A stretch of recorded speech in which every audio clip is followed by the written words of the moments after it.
Hey everybody, how are you guys doing? It's Eric from Mavidia Technology Group and MaxSlider Brothers Customs. How are you guys?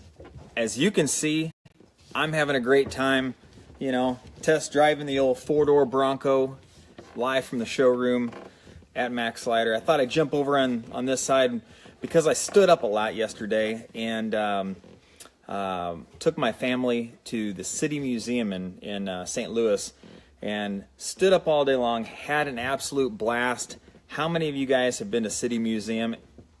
If you haven't, you should go because it is just fantastic. We had a blast. Just a word of advice, bring knee pads and get 12 hours of sleep before you go, like the night before. The City Museum is basically set up to be a playground for adults and kids, and there's just so much to do. You can't do it all. So I encourage you to check it out. Take your family, take your loved ones. It's a great time.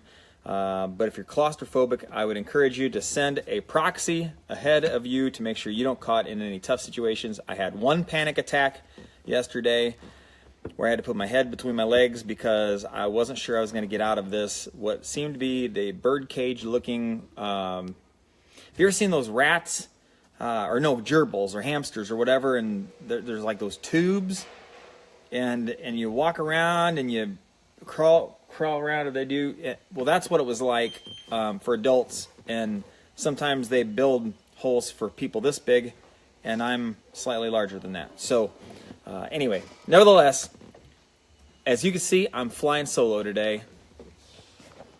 I'm sitting here in the four-door Bronco flying solo, but I want to answer your questions. You guys have asked a number of them. We had a great response last week when we asked or answered some questions that our users had submitted, and we appreciate those. We want more questions, so please add those below. But I want to answer a couple questions, see if there's time for a third. We're going to tackle Facebook advertising, sponsored ads for startup businesses. Is it the right thing to do, or is it not? And then we're also going to talk about some tips for drawing customers from different generations. That's an interesting question because, it's not just youngsters looking at Facebook or Instagram.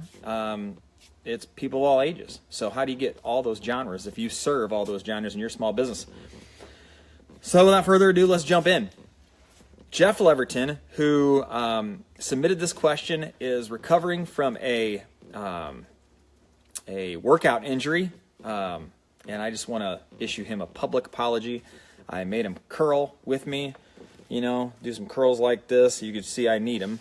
Doing some curls, and he got injured, and wishing Jeff the best and apologizing for making you lift such heavy weight, buddy.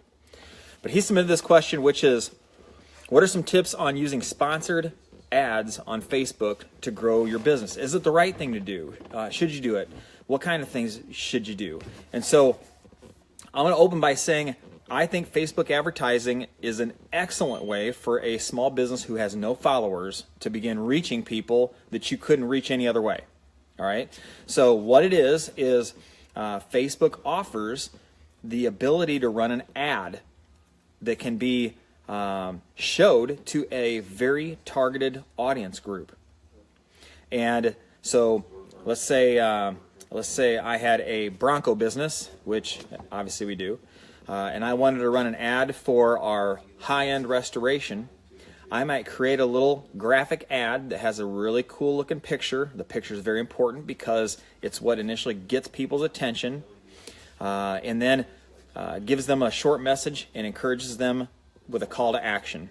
So I might have a picture of a beautiful Bronco sitting there, and it might say high-end restoration for the early Ford Broncos. Shop now. And users could click on that and find out more information about our services. Okay?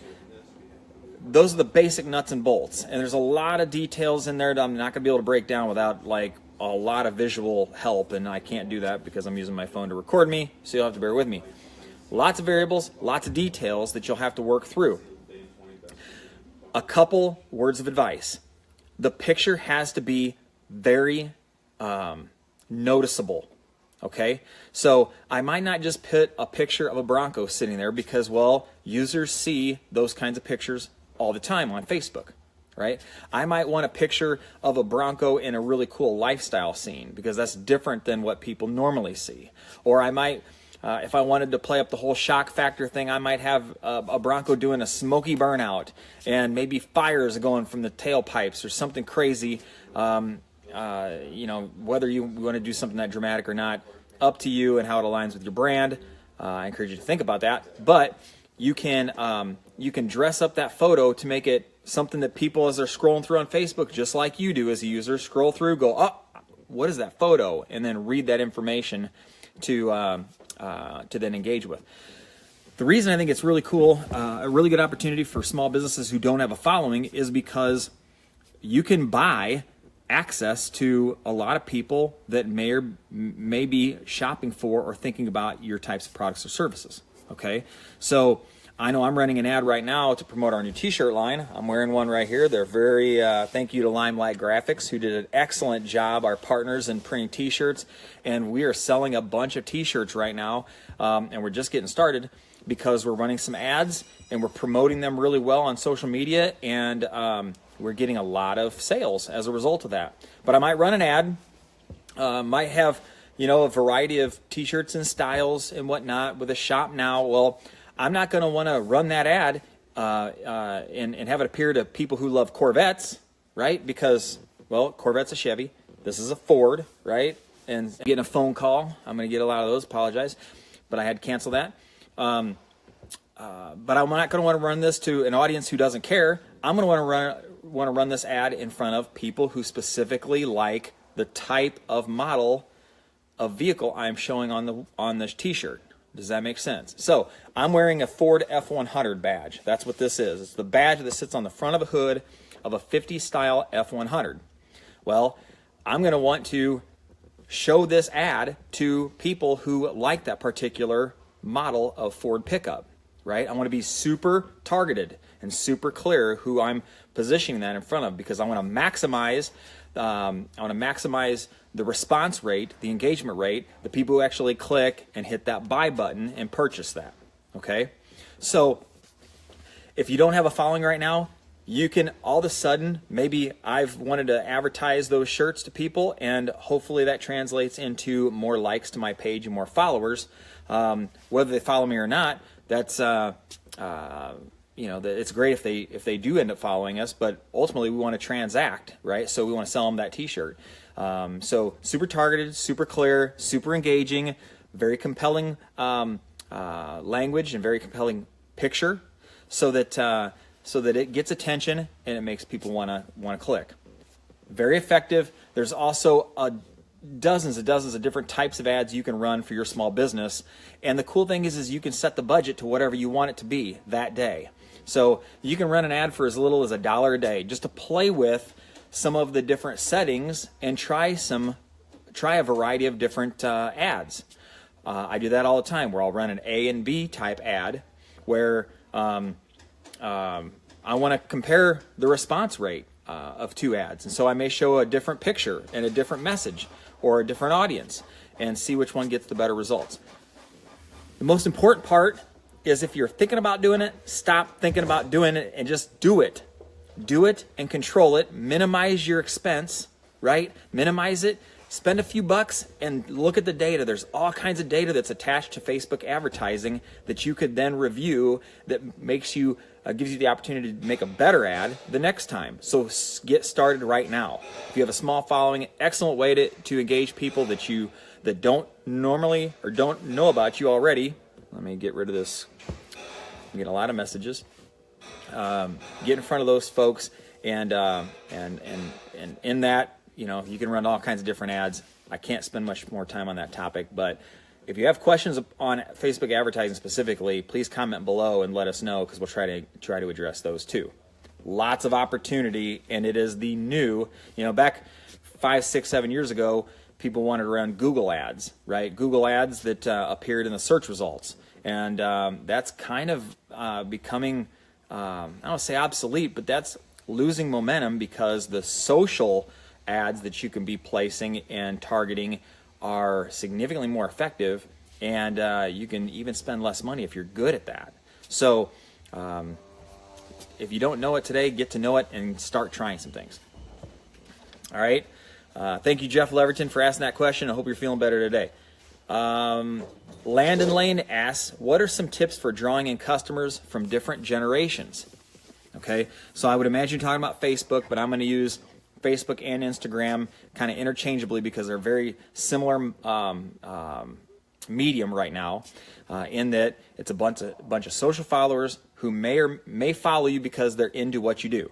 Okay, so I'm assuming you're asking this, Landon, because you want to sell products or offer services to a wide demographic, right? People of all ages. If you're doing that, I'm wondering, so I'd be interested to know the product or service, because really think about whether you want to attract those individuals, right? It may sound like a good idea to have people from 18 years old to 84 years old following you, but if it doesn't resonate, if your product or service doesn't resonate with one of those age groups, why are you trying to build a following in that audience group? So you've got to answer that question and really think about who your ideal customer profile might be, how old they are, what do they do, what are they into, that kind of thing, because it gets really difficult when you're trying to attract a wide audience group, right? Because the way you do it is by creating content and providing information that resonates with each one of those demographics of individual, right? So, if I'm creating a message that appeals to the millennial, and I'm having a really great response rate to that individual, and getting a lot of those types of followers, then how do you create a similar message that aligns with your brand but also attracts the 70 to 80 year old crowd, or whatever it might be, right? They're very different in the way they read and research and look and whatnot socially and on the internet. So give that some thought, because you might be spreading yourself too thin. If it does apply and you have to attract all those individuals, you have to create content that resonates for each. And so the message, the information that I got granola bar stuck in my teeth. Sorry, guys. I ate before I got on today. Apparently, I saved a lot of it. Squirrel. So think about what those types of individuals are into as you're trying to provide information and content to attract them. Really narrow your scope, because doing all that for a wide group is very challenging. So think about that a little bit, and Landon, if you have more specifics to help me understand what you're trying to get after, please let me know. Lastly, third question, how to pick a small business name to draw customers in. And Kathy asked this, and that's an interesting question. I've gotten asked about names a number of times in the past, and my answer has always been the same. The name means nothing. Kind of nothing. So you can have the worst name in the world and still have a huge following and be selling a huge number of products or services. Or you can have the best name in the world and never sell anything, right? So there's a lot that goes into it. I would say, as you're thinking about a name, if you're this kind of suggests that you may have a business you want to start, and you may be thinking about a name for that business. Think about something that would appeal to the ideal customer profile that you are trying to attract, right? So if you want a bunch of followers between the ages of 24 to 35 years old, maybe think of a name that would appeal to that group. And if you're not in that age bracket, you need to ask people who are to find out if it really engages them or not. We are all victims. I'm a victim of this. I do this all the time. It sounds like a great idea in Eric's head, but then when it comes out and it takes shape, it might not be the best idea. So I like to ask people in that specific audience group, get their feedback, find out what they think about it, because they may think, oh, that's not, don't use that word that was cool back in the 80s, right? I know you grew up in the 80s, but we don't care because we're 24 to 35 and we weren't even around. in the 80s, right? So, the theme today and all these questions is you got to really know who you're selling to or who you're trying to attract, right? I would assume you're trying to attract people and then sell them products or services. And so if you are, you have to really think about that customer. And if you don't know much about that customer, you need to be doing focus groups and asking questions of people in that profile and that age bracket. Get their feedback and then listen and then apply, right? In the early days, I would ask a lot of questions when Movidia Technology Group was helping us start Max Sider Brothers Customs from a social and marketing perspective. We were asking a lot of questions to this group. What types of things do you like to see? And I was asking them both literally and subliminally,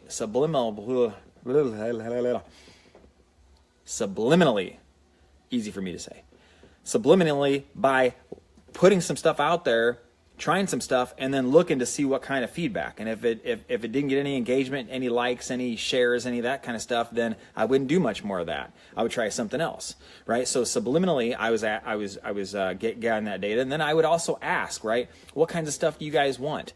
Do you want to see, just like we've done with this Facebook Live, which has been some of the best viewed Facebook Lives we've done, asking the questions you want to know, answers that you want to hear, and trying to address those. I could talk to them blue in the face about things I'm into, but if you're not into it, you're not going to care, and you're not going to follow, and you're not going to watch, right? So think about the person you're trying to attract, you're trying to retain.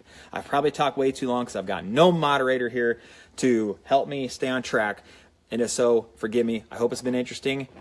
Please submit more questions below. Also want to make a special announcement. We are going to begin using Instagram Live as a replacement to Facebook Live, okay? So if you're not following us on Instagram, please jump over to Movidia's Instagram page and check us out. If you're not on Instagram, use this as a reason to do so because you are missing the boat. And it's a big boat. You're missing it. If you're not on Instagram and not using that as a marketing and sales tool, you are missing the boat. Can I say that more clearly? Get over and start watching, start following, start checking that tool out because Facebook has begun to limit the business functionality and the business appeal. Their catering to business is being reduced, and that's coming from Mark Zuckerberg directly. He wants to become a more social tool and get back to their roots. And so, because they own Instagram, they are putting more functionality, more features so that businesses can use Instagram more successfully. So, next week, I'm going to be on Instagram Live doing this song and dance, and I want you to follow us over there, and I want you to check that out. Trust me, you will appreciate it long term. Thank you guys for watching. God bless, and I'll talk to you next week.